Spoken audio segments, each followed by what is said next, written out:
7 محرم الحرام کا دن شہید کربلا حضرت امام حسین علیہ السلام کے پیارے بھتیجے شہزادہ قاسم سے منسوب ہے۔ آج کے دن دنیا بھر میں ہونے والی مجالس اور جلوس میں شہزادہ قاسم علیہ السلام کی یاد میں مہندی کی زیارت برآمد کی جاتی ہے۔ حضرت قاسم فرزند رسول صلی اللہ علیہ وسلم حضرت امام حسین علیہ السلام کے فرزند ہیں۔ واقعہ کربلا کے وقت آپ کی عمر 13 برس تھی۔ 10 محرم عاشور کے دن جب میدان کربلا سے شہدائے کربلا کی لاشوں کے آنے کا سلسلہ جاری تھا تو یہ سب کچھ دیکھ کر شہزادہ قاسم بے چینی سے بار بار اپنے چچا کے پاس جاتے تھے اور ان سے جنگ پر جانے کے لیے اجازت طلب کرتے تھے، مگر حضرت امام حسین علیہ السلام بار بار یہ کہہ کر اجازت دینے سے انکار کر دیتے تھے کہ قاسم، میں تمہیں کس طرح سے مرنے کی اجازت دے دوں؟ تمہیں دیکھ کر مجھے میرے بھائی حسن علیہ السلام کی یاد آ جاتی ہے۔ حضرت قاسم اسی الجھن میں تھے کہ اچانک سے اپنے بابا امام حسن علیہ السلام کی وصیت یاد آئی کہ بیٹا، جب دنیا میں سب سے زیادہ سخت وقت آ جائے تو اپنے بازو پر بندے تعویذ کو کھول لینا۔ جناب قاسم ایک طرف چلے گئے، وہاں جا کر اپنے بازو پر بندھے ہوئے تعویذ کو کھولا تو اس میں لکھا تھا کہ بیٹا قاسم، جس دن تم تعویذ کھولو گے وہ عاشورہ کا دن ہوگا۔ میرا بھائی چاروں طرف سے گھر چکا ہوگا۔ بیٹا، اگر میں موجود ہوتا تو اپنے بھائی پر اپنی جان قربان کر دیتا۔ میں نہ ہوں گا، تم ہوگے، میری عزت کا خیال رکھنا۔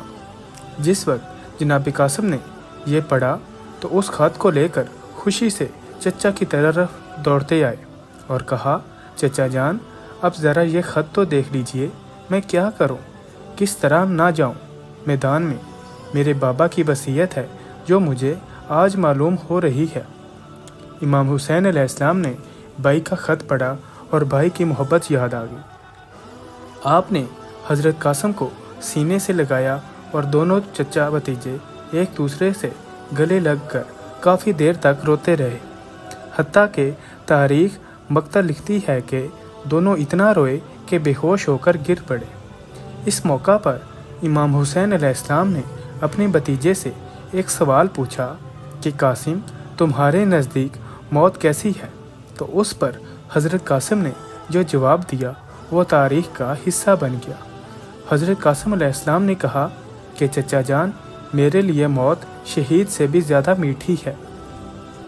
حضرت قاسم چچا حسین ابن علی علیہ السلام سے اجازت لے کر میدان کربلا میں آئے تو دادا علی المرتضیٰ کرم اللہ وجہہ کی وراثت سے ملنے والی شجاعت کے جوہر دکھائے اور کئی دشمنوں کو واصل جہنم کیا اور انتہائی بہادری سے دشمن کا مقابلہ کیا اور دشمن کو پیچھے دھکیل دیا، مگر پھر یزیدی لشکر نے حکمت عملی تبدیل کرتے ہوئے آپ کو گھیر کر حملہ کیا، جس کے نتیجے میں آپ گھوڑے سے گر گئے اور آپ کا لاشا لشکر یزید کے گھوڑوں کی ٹاپوں سے پامال ہو گیا۔ ہر سال 7 محرم الحرام کو شہزادہ قاسم علیہ السلام کی یاد میں مہندی کی زیارت برآمد کی جاتی ہے۔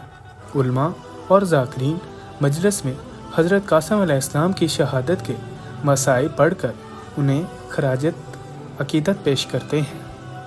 7 محرم الحرام ابن زیاد نے عمر سعد کو خط لکھا اور اس میں حکم دیا کہ اپنے سپاہیوں کے ذریعے امام حسین علیہ السلام اور ان کے اصحاب و انصار اور آب فرات کے درمیان فاصلہ ایجاد کر دو اور امام علیہ السلام کو ایک قطرہ پانی پینے کی بھی اجازت نہ دو۔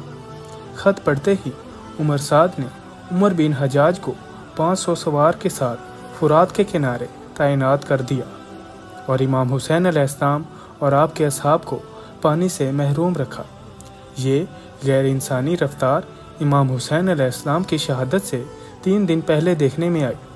اس وقت بحیلہ قبیلہ کا عبداللہ بن حسین ازدی نامی ایک شخص نے آواز لگائی کہ اے حسین علیہ السلام، خدا کی قسم، اس پانی کا ایک قطرہ نصیب نہ ہوگا اور پیاسے جان دے دیں گے۔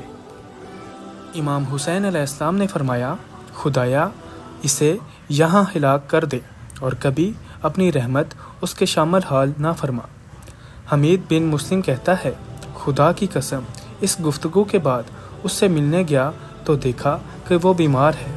اس خدا کی قسم جس کے سوا کوئی معبود نہیں ہے، میں نے دیکھا کہ عبداللہ بن حسین اس قدر پانی پیتا تھا کہ اس کا پیٹ پھول گیا تھا، اور اسی کے بعد بھی پانی پینا چیختا تھا اور پانی پیے جا رہا تھا، یہاں تک کہ اس کا پیٹ پھٹنے کے قریب تھا، لیکن سیراب نہ ہوا، اور اسی طرح واصل جہنم ہوا۔